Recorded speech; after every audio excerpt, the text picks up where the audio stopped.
theme which you have chosen. बिल्कुल, और earnings के बेसिस पे ही उस थीम से शुरुआत कर लेते हैं जहां पर पैसा बना है, और वो है बैंक्स। और इंटरेस्टिंग ये है कि इस तिमाही में बैंक्स की ग्रोथ में, डिपॉजिट ग्रोथ में, लोन ग्रोथ में इजाफा होते हुए देखा है। एसेट क्वालिटी में हमने सुधार देखा है, ना ही सिर्फ प्राइवेट बैंकों के बल्कि सरकारी बैंकों के। तो सुदीप जी, आपसे शुरुआत करेंगे, बैंक्स पर पहले बातचीत कर लेते हैं। आपको क्या अच्छा लगा इस बार बैंक्स के अर्निंग्स में, क्या डिसअपॉइंटमेंट रही, और बैंक्स में से कोई थीम, कोई स्टॉक पिक कर सकते हैं क्या अर्निंग्स के हिसाब से? देखिए, बाय एंड लार्ज जैसे आपने भी जिक्र किया, अमरीश जी ने बोला, बीएफएसआई बैंकिंग क्षेत्र में और ओवरऑल फाइनेंशियल सर्विसेज सेक्टर के लिए ये साल अच्छा होने की उम्मीद है। और पहला जो क्वार्टर के जो नतीजे आए हैं उससे भी ये साफ है कि जो स्ट्रॉन्ग बैंक है, स्ट्रॉन्ग फाइनेंशियल सर्विसेज कंपनीज है, उनका परफॉर्मेंस बेहतरीन रहा है।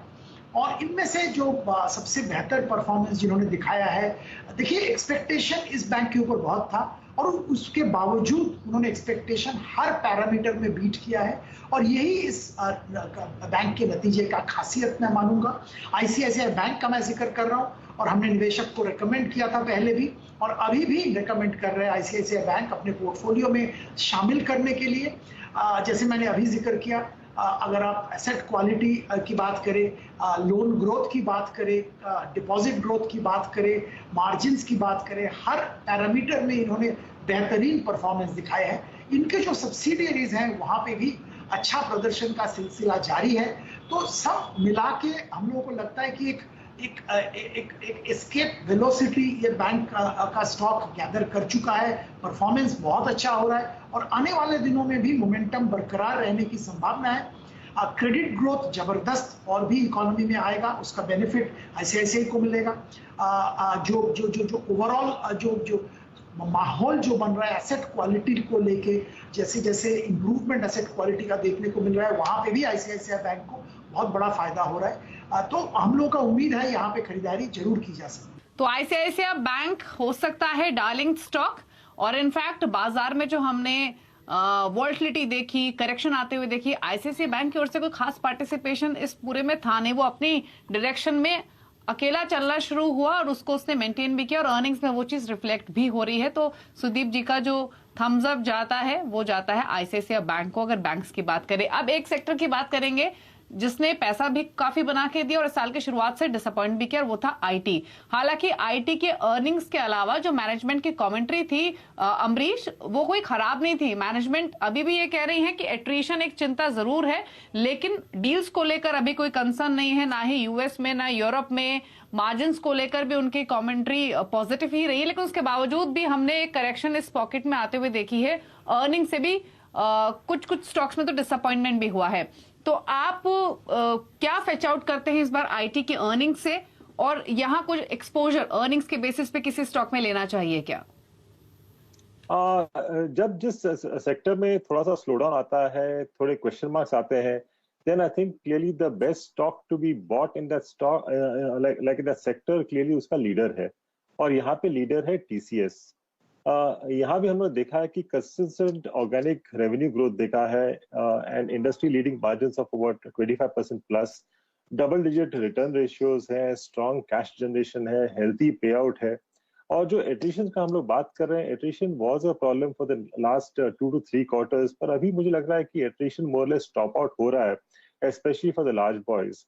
Or I mean, if you look at the growth, it's about 3.5% quarter on quarter. जो हमने last quarter में देखा है 15.5% Y-on-Y, which is like slightly better than what was expected of the leaders. Though EBIT margins घटे हैं थोड़े से, 185 basis points घटे हैं, पर मुझे लगता है कि आगे जाके it will be more than 25% over the next few quarters.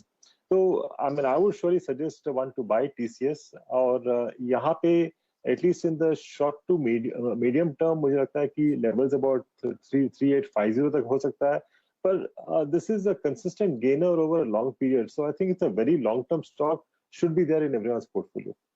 तो टीसीएस पोर्टफोलियो स्टॉक हो सकता है। 3850 के अमरीश के टारगेट हैं, तो टीसीएस आईटी से इनफैक्ट जब टर्बुलेंस हो भी तो लीडर के साथ वैसे भी रहना चाहिए, क्योंकि उस टर्बुलेंस को वो आसानी से पचा लेता है और नुकसान निवेशकों को लंबी अवधि में नहीं होता है।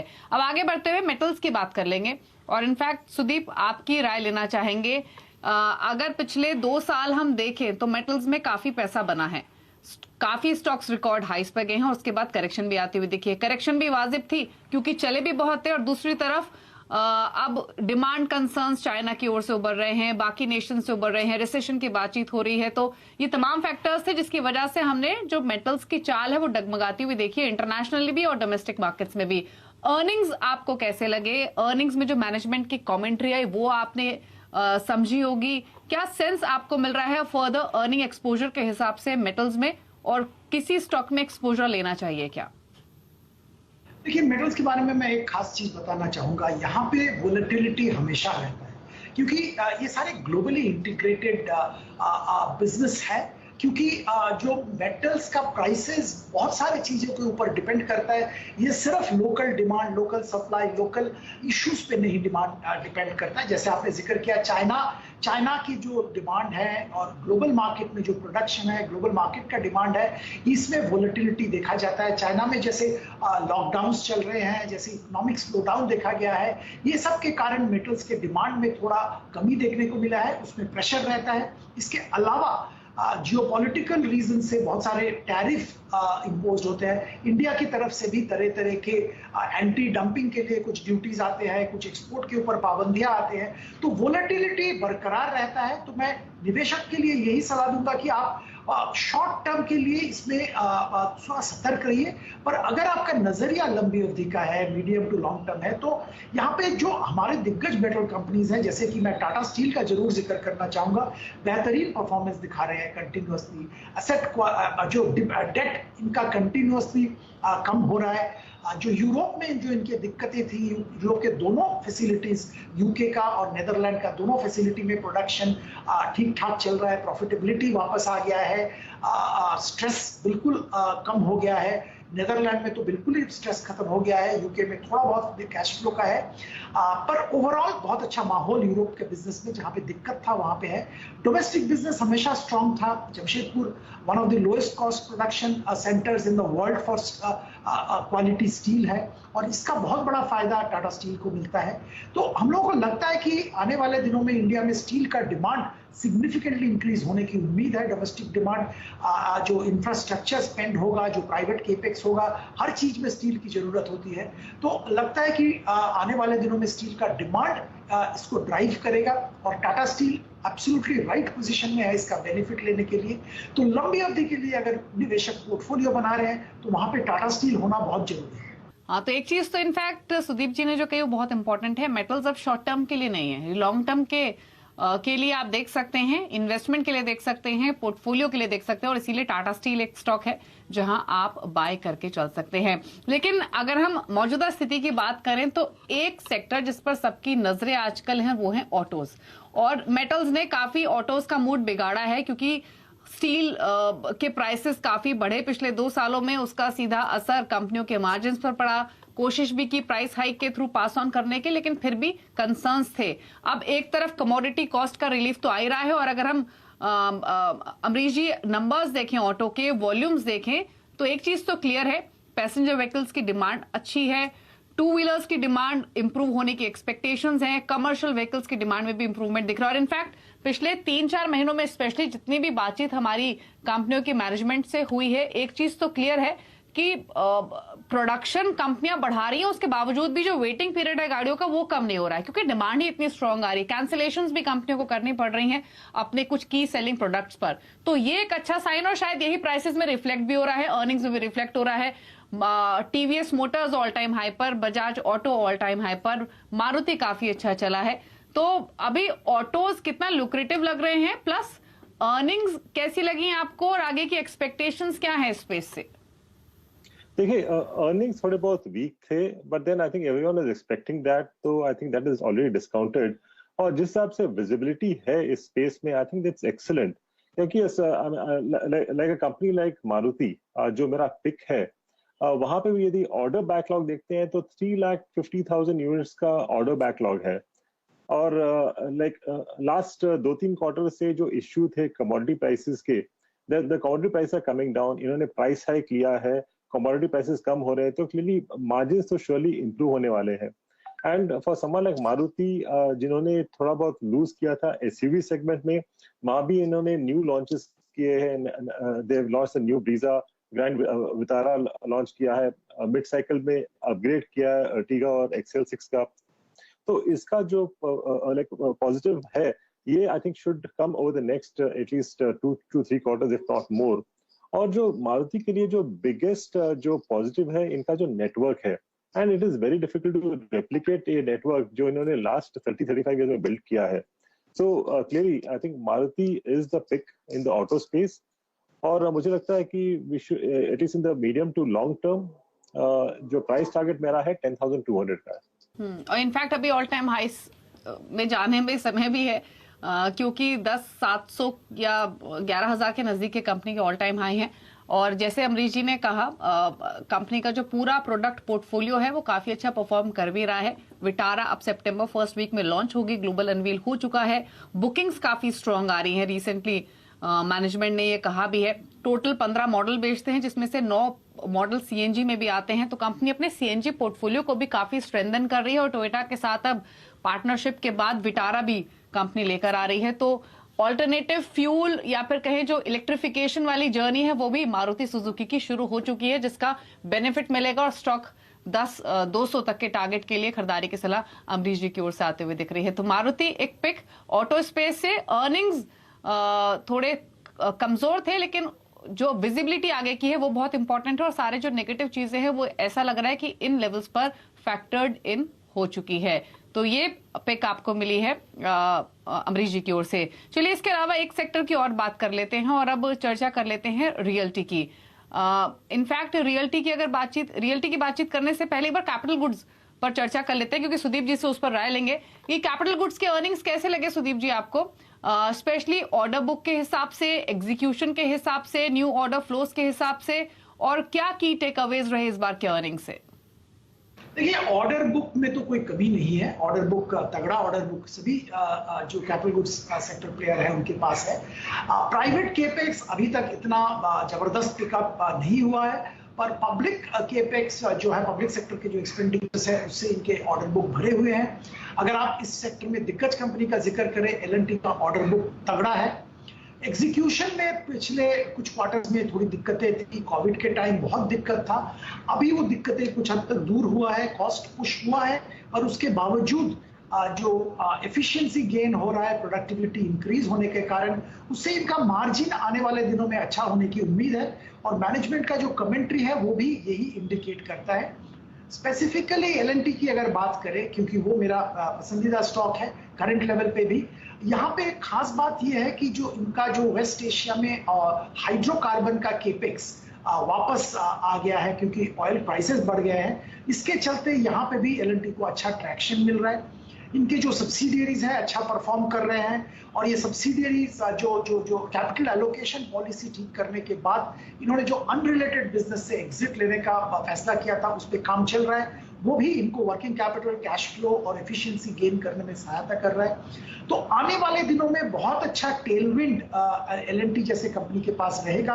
बाकी कंपनीज के भी पास रहेंगे, पर एल&टी क्योंकि सेक्टर लीडर है, हम यहीं पे खरीदारी की सलाह दे रहे हैं करंट लेवल पे 1 साल प्लस का नजरिया से. तो एल&टी एक स्टॉक जहां पर अगले 1 साल के नजरिए से एटलीस्ट निवेश कीजिए. निवेश किया हुआ है तो डेफिनेटली आप होल्ड कीजिए. तो कैपिटल गुड्स से पिक है एल&टी. लीडर को चुना है सुदीप जी ने. इसी कड़ी में अब हम बात करेंगे रियल्टी की. और रियल्टी सेक्टर के अर्निंग्स, मैनेजमेंट कमेंट्री से 3-4 चीजें सामने निकल कर आई. पहली चीज तो ये कि जो प्री सेल्स बुकिंग है वहां इंप्रूवमेंट देखने को मिली है. प्राइस हाइक फाइनली कई सालों के बाद, कम से कम 7 साल के बाद प्राइसेस बढ़ना शुरू हुए हैं रेजिडेंशियल प्रॉपर्टीज के. स्पेशली रेजिडेंशियल में डिमांड आना शुरू हुई है. कमोडिटी प्राइसेस जो कूल ऑफ हुए हैं, उसका भी फायदा इन कंपनियों को मिलेगा या इस सेक्टर को मिलेगा. तो पहले तो की टेकअवेज पूछ लेते हैं रियल्टी में ओवरऑल अर्निंग्स को लेकर, क्योंकि ये स्टॉक भी अपने रीसेंट हाई से काफी नीचे ट्रेड कर रहे हैं. अगर कोई भी स्टॉक आप उठाकर देख ले, गोदरेज है, ओबरॉय है, डीएलएफ है, तो ऐसे में अपॉर्चुनिटी है या फिर नहीं, ये जान लेते हैं. तो अमरीश जी बताइए पहले तो रियल्टी सेक्टर के अर्निंग्स आपको कैसे लगे, क्या की टेकअवेज आपकी तरफ से, और अगर एक्सपोजर लेना हो तो किस स्टॉक में लें? देखिए, रियल्टी स्पेस में अपॉर्चुनिटीज काफी है, क्योंकि लास्ट करीब 7-8 साल से काफी अंडर परफॉर्म किया था. पर पोस्ट कोविड हम लोगों ने देखा कि काफी अच्छा पिकअप हुआ है रेजिडेंशियल स्पेस में, स्पेशली अफोर्डेबल हाउसिंग में। और अभी हम लोग देख रहे हैं कि जो कमर्शियल स्पेस है, because of the starting of commercial activity in the last 1 year post Covid, वहां पे हम लोग देख रहे हैं कि काफी लीजिंग एक्टिविटी बढ़ चुका है। It's very robust and specially stock like brigade जो मेरा पिक है, हम लोगों ने जो लास्ट क्वार्टर में देखा कि प्री सेल्स काफी अच्छा बाउंस बैक किया है, इम्प्रूव्ड अर्निंग्स दिखाया इन्होंने प्राइस हाइक भी किया करीब 5 to 8%। At the same time जो कमोडिटी प्राइसेस बढ़े थे based on which they done the price hike, अभी कमोडिटी प्राइसेस भी कम हो रहे हैं, so this will clearly add to the margin. और उनका जो हॉस्पिटैलिटी स्पेस है वहां भी हम लोग देख रहे हैं कि अच्छा बाउंस बैक है and they bought nearly 8 million square feet of land in current year FY23 में, और आगे जाके भी I think over the next few months for FY23 overall उन लोग शायद और एक 5 million square feet लेंगे। So this shows that they have a very strong sort of a pipeline और सेल्स भी अच्छा हो रहा है। तो I think atleast possible future में performance should be extremely good. तो ब्रिगेड में मेरा जो टारगेट बनता है करीब 650 का बनता है। अब बात एफएमसीजी की कर लेते हैं। और सुदीप जी, कमोडिटी की काफी चर्चा हम कर रहे हैं, लेकिन एफएमसीजी भी एक ऐसी पॉकेट थी जो कमोडिटी प्राइसेस के सर्ज से अछूती नहीं रह गई थी, क्योंकि एग्री कमोडिटीज में भी हमने काफी सर्ज देखा प्राइसेस में, जिसकी वजह से कॉस्ट इन्फ्लेशन इन कंपनियों की बड़ी पास ऑन करने की कोशिश की, लेकिन एक कंसर्न था। तो पहले तो अर्निंग्स आपको कैसे लगे ओवरऑल? अब क्योंकि रूरल डिमांड भी पिकअप होगी, एक्सपेक्टेशंस हैं, प्लस जो कॉस्ट इन्फ्लेशन है वो भी थोड़ी थोड़ी कंट्रोल में आना शुरू हुई है, तो ऐसे में क्या एक्सपेक्टेशंस हैं आगे के लिए, और कोई लेना हो स्टॉक तो क्या चॉइस है आपकी? ये एक्सपेक्टेशन तो बहुत अच्छा है। परफॉर्मेंस देखिए, अगर आप इंडिया परफॉर्मेंस की बात करें, most of the FMCG companies अच्छा परफॉर्मेंस दिखाया। गोदरेज जिनका कि थोड़ा सबड्यूड परफॉर्मेंस था, वहां पे भी डोमेस्टिक परफॉर्मेंस अच्छा था। उनका इंटरनेशनल मार्केट में परफॉर्मेंस कुछ पॉकेट्स में ठीक नहीं था, इसीलिए ओवरऑल सबड्यूड था, पर डोमेस्टिक परफॉर्मेंस अच्छा था। एचयूएल की अगर बात करें, जो कि हमारा फेवरेट काउंटर है, वहां पे खरीदारी की भी हम सलाह देते हैं, वहां पे बेहतरीन परफॉर्मेंस इन्होंने दिखाया। और जैसे आपने जिक्र किया, कॉस्ट पुश जो आया था बीच में, उसको काउंटर करने के लिए इन्होंने बहुत सारा कॉस्ट कंट्रोल मेजर्स किए हैं, सिलेक्टिवली प्राइस हाइक लिया है और सिलेक्टिवली पैक साइज एडजस्ट किया है।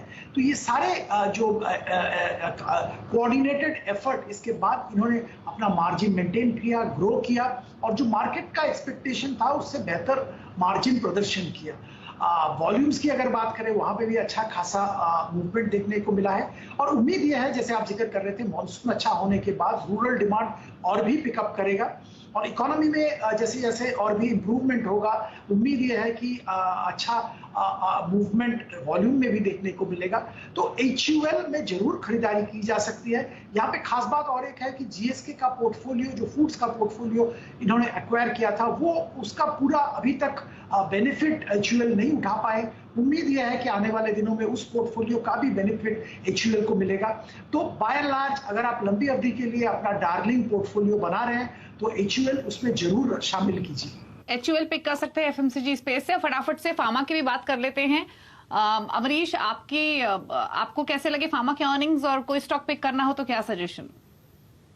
फार्मा में ओवरऑल हमने देखा कि थोड़ा बहुत म्यूटेड अर्निंग्स थे, पर I think this is temporary. I think it's a very good defensive space. तो यहाँ पे मेरा जो पिक है डॉक्टर रेड्डी का है। यहाँ भी हम लोगों ने म्यूटेड ग्रोथ देखा है, सेल्स में करीब 6% ग्रोथ देखा था, पर आगे जाके over the next 2-3 quarters I think will see a very good bounce back, क्योंकि इनके जो रेवेन्यूज है काफी अच्छे स्प्रेड है अक्रॉस वेरियस ज्योग्राफीज, और हम लोग एक्सपेक्ट करें कि there will be ramp up of value active new launches जो होने वाले हैं आगे जाके इन द नेक्स्ट 2 क्वार्टर्स।